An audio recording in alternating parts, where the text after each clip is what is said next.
The hunting party moved through the crystalline forests of Vendara Prime like shadows given form. At the front stalked Krethax the Razormane, towering 3 meters tall with obsidian scales that absorbed light itself. Behind him prowled 6 others of the galaxy's apex predators, each a legend in their own right. Warriors who had earned their names in blood across 100 worlds. And then there was Marcus Chen. At barely 1.7 meters, the human looked like prey among predators. His soft skin bore no natural armor, no venomous spines, no razor claws. When the Galactic Hunting Guild had first seen his application, they had laughed. When Krethax had accepted him into the party, the others thought it was a joke. Some human tradition of irony they didn't understand. That was before the Vendaran Nightmaw had struck. The creature had come from beneath, erupting through the crystal soil with a screech that shattered nearby trees into glittering dust, 4 meters of pure killing instinct with jaws that could bite through starship hulls. It had caught Vexara the Talon in its maw before anyone could react. The reptilian huntress's armor crumpling like paper. The other hunters had frozen, their predator instincts momentarily overridden by the presence of something higher on the food chain, all except 2. Krethax had moved first, his massive claws raking across the Nightmaw's flank, but it was Marcus who had saved Vexara's life. While the beast thrashed, the human had done something no other species would consider. He had run toward it, not away. He'd climbed onto its head with nothing but determination and a monomolecular blade, and he had driven that blade straight into the creature's eye socket. The Nightmaw had released Vexara to deal with the parasite on its skull. That moment of distraction was all Krethax needed to deliver the killing blow. Now, 3 days later, the party made camp in a sheltered grove. Vexara was recovering, her regeneration slowly repairing her crushed ribs. The others maintained a respectful distance from Marcus, unsure how to categorize this strange mammal who fought like he had nothing to lose. Only Krethax approached him. "You do not eat with us, younger brother," the massive hunter rumbled, settling his bulk beside the human's small fire. Marcus looked up from the protein bar he was consuming, his expression unreadable. "I figured you all needed space to process what happened. And please call me Marcus. I'm not your younger brother." "But you are," Krethax insisted, his translator struggling with the emotion in his subsonic growl. "You do not understand what I see when I look at you, human.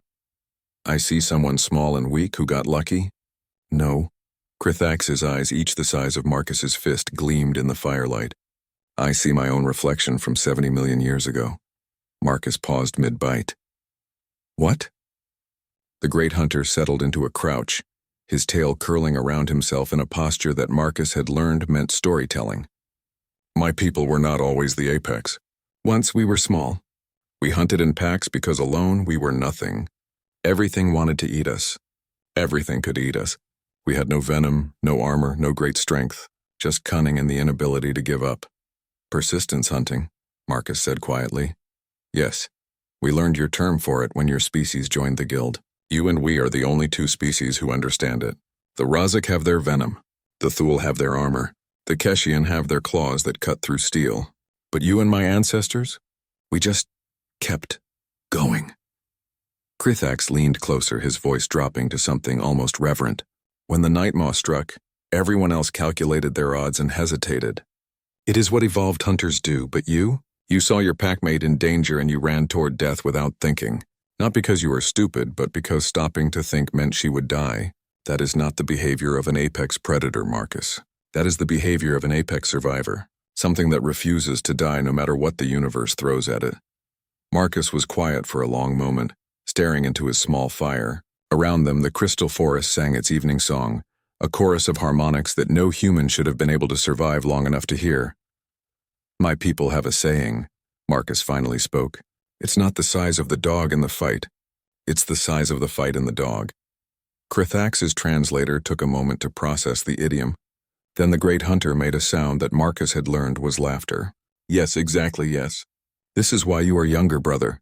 Not because you are small, but because I see in you what my people used to be, what we had to be before we could become what we are now. And what's that? Survivors who refused to accept that we were prey.